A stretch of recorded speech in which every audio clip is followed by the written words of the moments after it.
One thing I can respect about Edgar Berlanga is that the man is very petty. Petty meaning he does not forget a thing. Teofimo Lopez has a history of disrespecting Puerto Rican fighters. Teofimo Lopez has a history of calling Puerto Rican fighters easy work. When Puerto Ricans, man, I tear they butt up. Easy to beat. And I don't care if the Puerto Ricans feel some type of way. Edgar Berlanga gave his final predictions on the fights tomorrow night. He got Rolly knocking out Ryan Garcia. The man is delusional. He got Haney by unanimous decision. And he got Arnold Barboza knocking out Teofimo Lopez. You already know where that's coming from. Like I said, I don't agree, but I understand. I would be ashamed of myself and I would be embarrassed if I wore a DHP anything. But as y'all can see, Devin Haney whole team showed up to the weigh-in wearing DHP jumpsuits. Fuck the Haney! Devin Haney, aka Mr. Get Booed on Sight, came in at 143 for his fight against Jose Ramirez. I will be rooting for Jose Ramirez. I don't care what nobody talking about from now until the end of Devin Haney's career. I will forever root against Devin Haney. Fuck Devin Haney. Fuck Devin Haney. Ryan and Rolly both made weight, and y'all seen that rumor from Bill Haney, the king of all deceivers, trying to say that Ryan Garcia looks different because he not taking steroids. Ryan Garcia's voice sound different because he not taking steroids. Ryan went on Twitter and said, "You guys are stupid. This isn't me hydrated at all. I see all the stupid takes like my voice is lower. Watch every time I spoke. At the time, it always changed because I'll be coming off a night full of drinking. Y'all dumb for real." The man went on to say, "It's okay. Anything to make Devin and his daddy feel better for that beating. I was tested every week leading up to that fight, so shut up with all that dumb shit." In my opinion, it is Bill Haney trying to cope with the loss. In my opinion, it is Bill Haney looking for an excuse as to why his son Devin can't take a punch. Face the reality. Ryan could fight Devin 1,000,000 times and win all 1,000,000 times. Devin soft as hell. Stop talking about that. And why was Bud Crawford recording a ring that he not going to be fighting in? Why was Terrence Bud Crawford hanging out ringside knowing damn well he is not fighting tomorrow? What was Bud Crawford doing ringside recording videos for Instagram? You a bitch, nigga.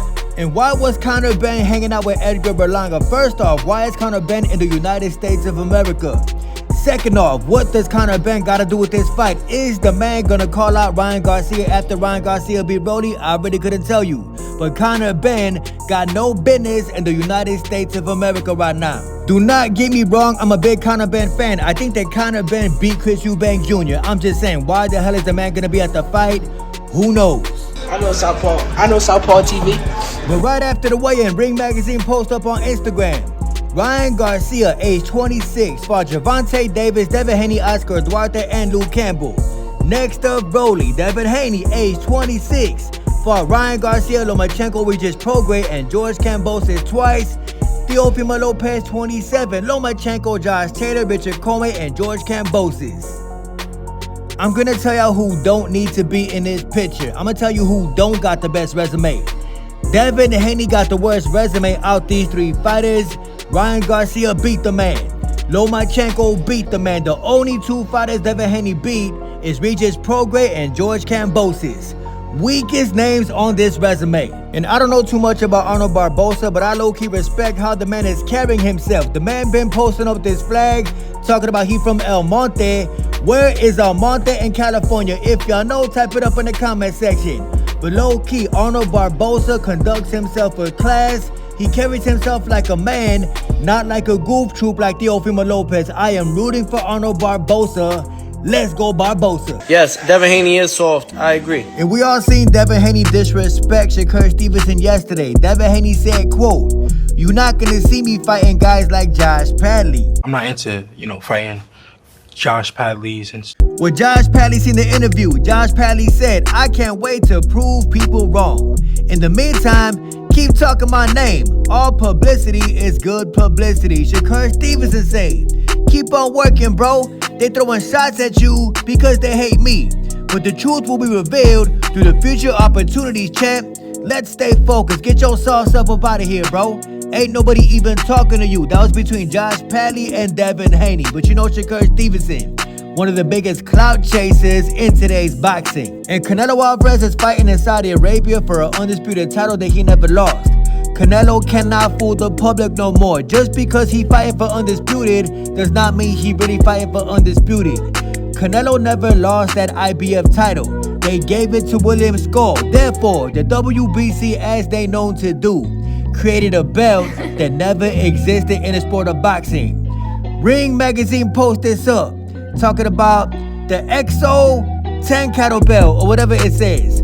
XO 10 cattle warrior belt. What is this belt? I never seen it. I'm not saying that William Skull gonna beat Canelo, but the man definitely got experience. Just because the man does not have professional experience does not mean he don't have an extensive amateur career. Y'all know them Cuban fighters got them amateur careers.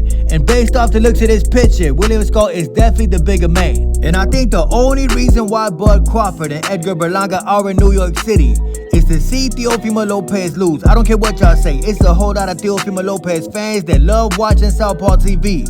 It's a whole lot of Theo fans who believe the man is actually a great fighter. There is a whole lot of Theo fans who believe the man was a two-time undisputed champion. Fun fact, Teofimo Lopez never been undisputed, not once. Hopefully Arnold Barboza puts Teofimo Lopez to sleep. Hopefully Arnold Barboza knocks Teofimo Lopez clean out. All that being racist towards other fighters, all that using racism to promote yourself, lets me and you both know that Teofimo Lopez is the most uncreative fighter in the history of boxing. And you're already seen. When Bud Crawford checked the man, Teofimo Lopez tucked his tail. Theo is not cut like that. Let's go Barboza. And this ain't really got nothing to do with nothing, but I've been seeing it all over the internet the past week. One gorilla versus 100 men. How do y'all think that'll go? Hot 97 post this up on their Twitter page. It say Mike Tyson once offered $10,000 to a zookeeper to let him fight a silverback gorilla. That would have been the end of Iron Mike Tyson.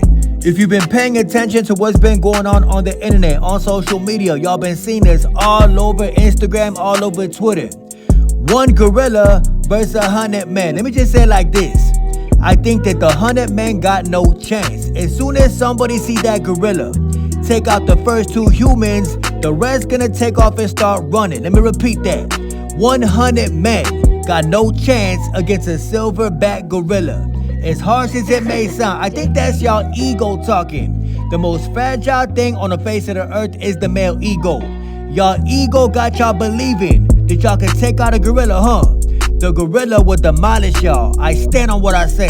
I know Southpaw TV. I know Southpaw TV.